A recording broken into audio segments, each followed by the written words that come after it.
안녕하세요. 책 읽어주는 에젤 강미경입니다.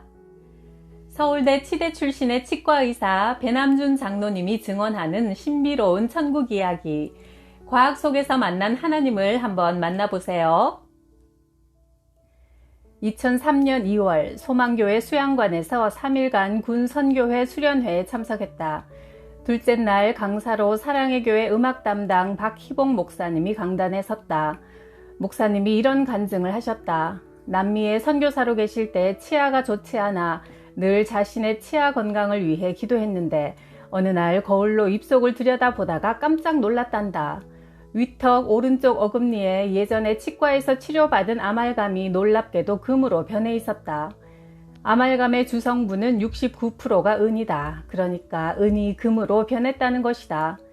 치과 의사로서 이 사실을 어떻게 믿을 수 있단 말인가. 그렇다고 목사님이 괜한 거짓말을 할 이유도 없다. 강의가 끝나고 목사님을 쫓아나갔다. 목사님은 차에 시동을 걸고 출발하려는 순간이었다. 목사님, 제가 치과 의사입니다. 아말감이 금봉으로 변했다는 것을 확인하고 싶습니다. 목사님은 내가 치과 의사라는 말에 빙그레 웃으시며 입을 쫙 크게 벌리셨다. 나는 고개를 불쑥 들이밀어 목사님의 입속을 재빨리 살펴보았다. 원래 입속은 어두워서 밝은 불빛 아래가 아니면 잘 보이지 않는다. 그런데 목사님의 입속을 한 줄기 빛이 환히 비추고 있었다. 나는 확실히 보았다. 위턱 우측 제2 대구치에 인내의 금봉이 반짝이고 있었다. 이전에 치료실에서 어느 자매가 내게 진지하게 물어본 적이 있다. 선생님, 얼마 전 부흥회에서 있었던 일인데요. 치과에서 치료받은 아말감이 금으로 변한 간증이 있었어요. 정말일까요? 그런 유언비어들 제발 믿지 말아요. 은이 어떻게 금으로 변할 수 있어요? 나는 강하게 부정했었다. 아말감은 은 69%, 주석 27%, 구리 4%로 되어 있다. 그런데 어떻게 금으로 변할 수 있단 말인가? 아말감은 약물에 의해 세월이 지나면 보통 새까맣게 색이 변한다. 나는 신앙인이지만 의사요 과학도다. 금은 녹슬지도 않고 불 속에서 타지도 않는다. 세상의 모든 금속 중에서 인체에 가장 해가 없는 금속이므로 치과에서 잇몸의 염증을 예방하기 위해 금을 사용한다. 금은 신비한 금속이다. 박희봉 목사님의 인내의 금봉을 확인한 후 나는 은이 금으로 변한 기적을 그대로 믿었다.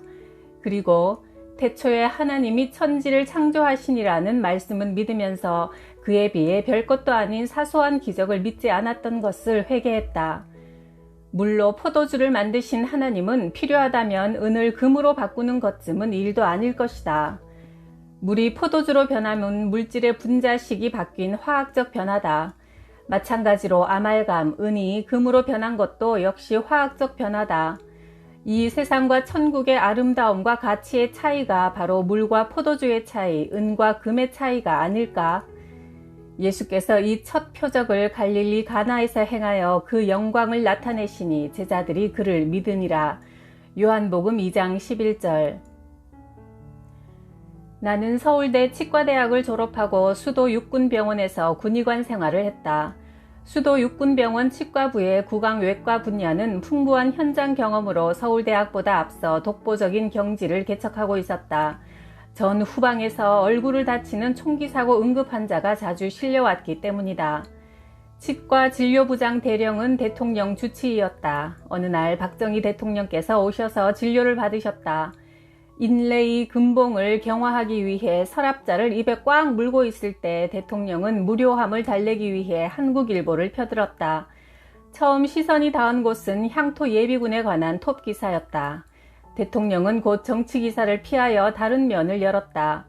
미스코리아 사진이 화려하게 눈에 들어왔다. 그분의 시선은 입속에서 금봉이 굳는 10분 동안 그곳을 줄곧 흥미롭게 응시하고 있었다. 기공실로 올라온 박 대통령의 구강을 보니 한 개의 결손 치아도 없었다. 치아가 매우 튼튼하고 강했다.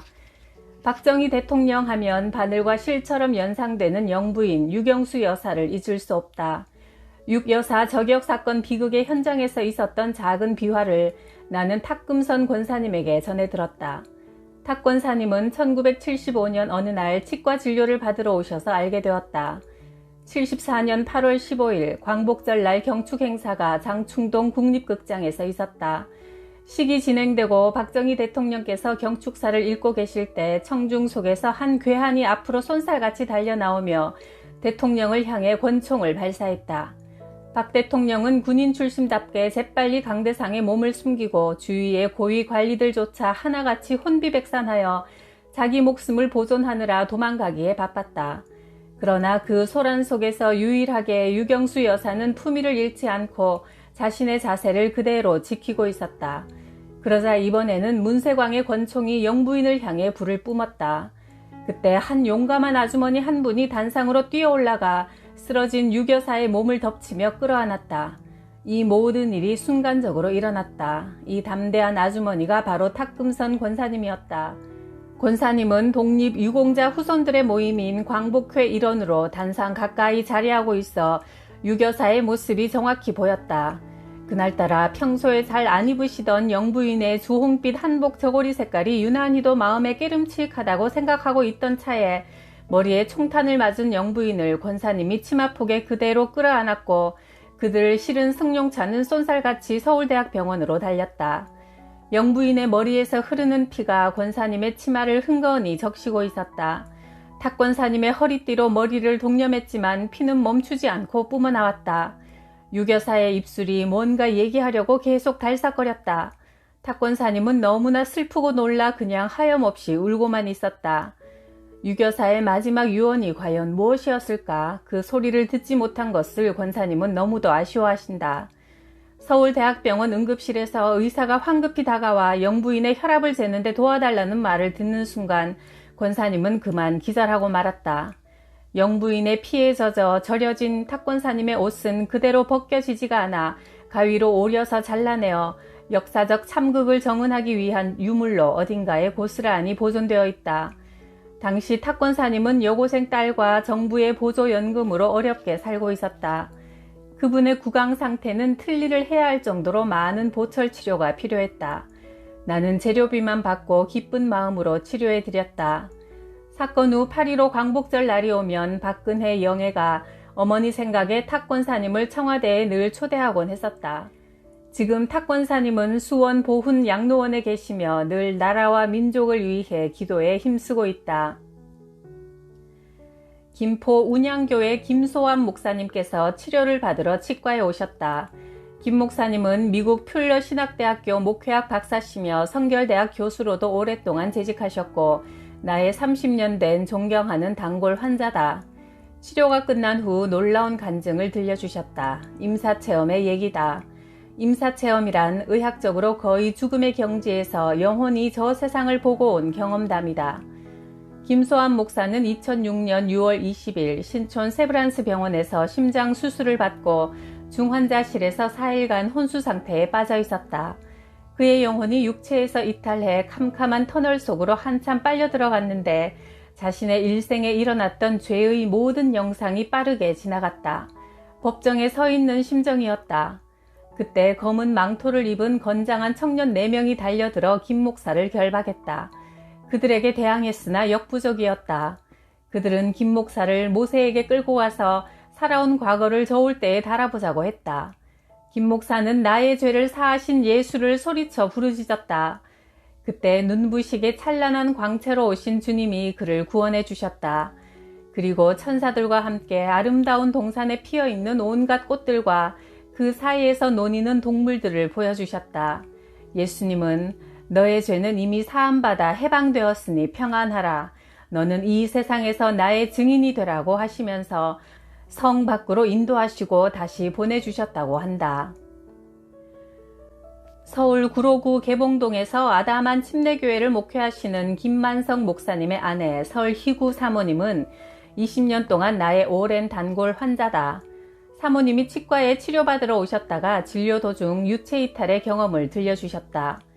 1974년 추석 전날 용산역 압사 참사 사건이 신문에 대서특필되었다. 많은 귀향객들이 한꺼번에 계단을 내려오다가 넘어지면서 4명이 죽고 46명이 다친 대형 사고였다. 그 사망자 명단에 설희구 사모님의 이름도 실려 있었다. 사모님의 나이 17세 때 사람들에게 깔려 의식을 잃는 순간 그녀의 영혼은 어두운 공간 속을 빠르게 통과하고 있었다. 한참을 그렇게 가다가 언니의 울음소리가 아련히 들려오더니 그 소리는 점점 더 커지고 그녀의 영혼은 갑자기 환한 곳으로 나왔는데 그곳이 병실이었다. 그녀의 영혼이 방 한 구석에서 바라보니 자신은 상의를 완전히 벗고 누워있고 남자 의사가 열심히 가슴을 누르고 있었으며 언니는 옆에서 슬프게 울고 있었다. 그녀는 왜 내가 저렇게 옷을 벗고 있지? 창피하다고 생각하는 순간 다시 자신의 육체 속으로 돌아와 눈을 뜨게 되었다. 그때가 새벽 5시였고 사고는 전날 밤 9시에 일어났으니 8시간을 그렇게 죽어 있었다. 그 후 그녀는 어렸을 적 주일학교에 몇 번 나갔던 기억을 되살려 스스로 교회에 나와서 신앙생활을 열심히 하기 시작했고 오늘날 목사의 아내가 되었다. 이 충욱 목사는 카투사 출신으로 1966년 3월부터 7년간 베트남에서 근무했다. 69년 8월 그는 담석증으로 심한 복통이 생겨 진찰을 받은 결과 수술해야 한다는 통보를 받았다. 수술 전날 그는 공포심에 교회를 찾아 눈물로 기도하며 살려만 주시면 온 일생을 하나님을 위해 바치겠노라 서원 기도를 했다. 이동 후송병원에서 미국 군의관 어거스틴 대위의 집도로 수술이 진행되었고 야전병원이라 모든 시설과 피도 부족한 상태였다. 9시간이나 걸리는 대수술 후 수술 경과는 매우 좋지 않았다. 그의 맥박은 점점 약해지고 호흡이 완전히 끊겼다고 판단되었다. 군의관과 리즈 간호장교는 그의 죽음을 애처롭게 바라보았다.